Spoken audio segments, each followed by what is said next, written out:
For those who have been watching Marwa for a long time, you already know this is not new. This is the third unexpected horse death, and honestly, this one feels heavier than all the others. 2 or 3 years ago, Rocio came up with the idea of getting horses. Marwa loves animals. That is something we have always known. So, when Rocio brought the idea, it felt like two people with the same dream finally aligned. I remember watching that video when they were excited, planning, and smiling. Within just a few days, there were already 3 horses on the farm. It felt like something beautiful was being built.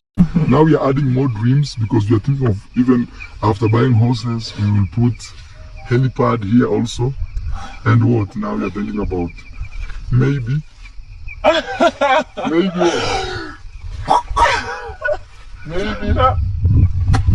it's called golf. Yeah. My energy I have invested in this horse dream or horse idea. I never expected that it would escalate so much to a whole business, and so many horses in the village, in the compound. Then, the first horse died. It was sad. It was painful. But sometimes things happen. Then on October 29th, 2025, he posted about losing the second horse. That one hurt too, and I honestly thought maybe that would be the last time we would hear such news. But December 2025 came and everything changed again.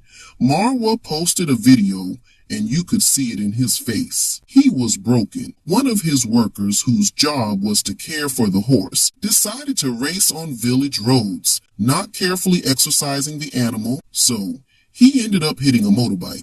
He even showed me how fast she was, when they were taking her, taking all the horses to be fed at the school. I went with them once with my sister, and he showed us how fast Snake Eyes was running.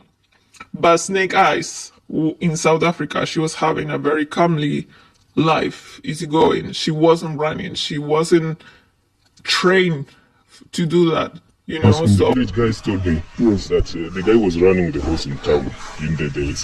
I went to the bank and they told me they saw my horses at the bank. Guys, you know where the bank is? It's Bania Bank. They told me they saw my horses there. 2 of them. One was Malaika actually. Okay. And the other one was the one that passed on. And what happened is, this guy was riding Snake Eye, went so fast that the other guy couldn't know what happened to the horse. Because I asked him, hey, what happened to the horse? He told me, no, this guy passed me so fast. Me, I went and found him down, and the horse down. When you are trusted with someone's property, especially a living animal, you do not experiment. You do not show off. You do not treat it like it is your own toy. You handle it with discipline and responsibility. I did what this immature and irresponsible behavior he has done. There's nothing. I can cry 10 times more for the horse than for this human being. At least me, What made it worse was that he did not immediately tell Marwa the full truth after the accident. That right there completely breaks trust. Just a few months earlier in October, Marwa had buried another horse. Now, imagine dealing with another injured one because of someone else's carelessness. Rocio later said there were red flags. The worker used to make Malaika run extremely fast, almost like they were training for polo. That is not normal farm care. And honestly, that worker is lucky to be alive. He nearly broke his neck. If it were not for the safety gear, we could be talking about a completely different tragedy. Marwa fired him, and I do not blame him at all. But then the former worker goes on podcast tours, telling a different story. That is where things start looking suspicious. It's very lucky that he didn't survive, because he was wearing a helmet. If you could have not bought those safety measures, those safety the ones that you could wear. Yes. That guy could not be having. He will not be around. I swear before God, guys. And that's not wishing someone bad.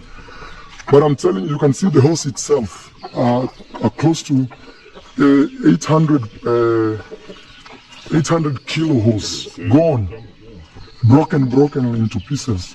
So that's why when we were burying her, we told the guys who are taking care, they should be very careful. You could have died. You could have died.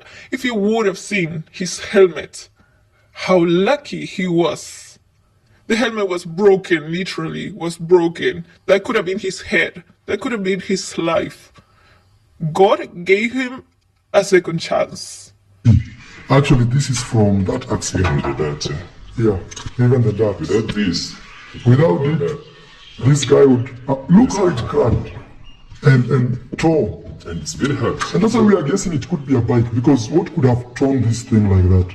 It's very hard.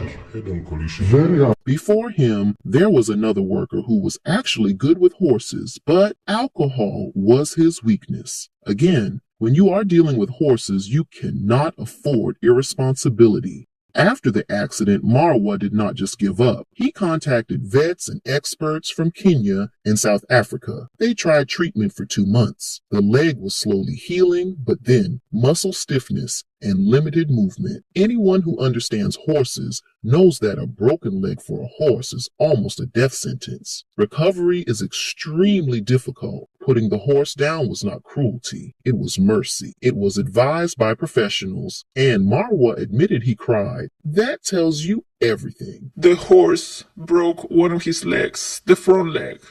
There's the left leg. And that is ruined the life of a horse forever. Forever. Like me, I went and kissed. Right there. That thing hit me so hard, you know. The reason we decided to put her down, guys, we reached a point now where we saw this one is not economically viable, and also she's going through a lot of pain. Mara told me about it a few hours before it actually happened, and then I just found out the news, and I wasn't expecting it to be so fast. But then I just saw the news and I was like, oh my god, it's already done, you know, but...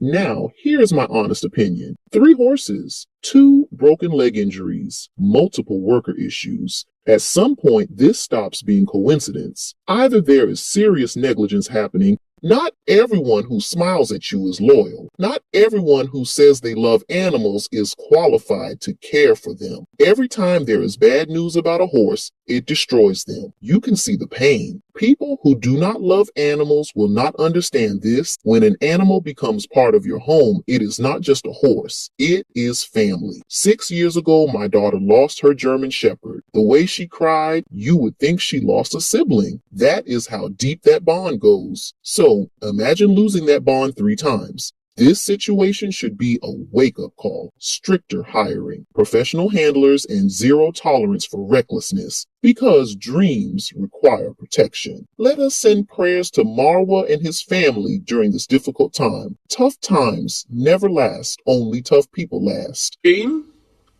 To us, he is just so lucky that Mara didn't take any legal actions, because it doesn't matter if you injure your arm or your neck or anything. He should have been paying for all the horse treatment. I don't care what opinions, this is my opinion and I will keep it. If you've watched this video this far, please leave a like and comment, and don't forget to subscribe.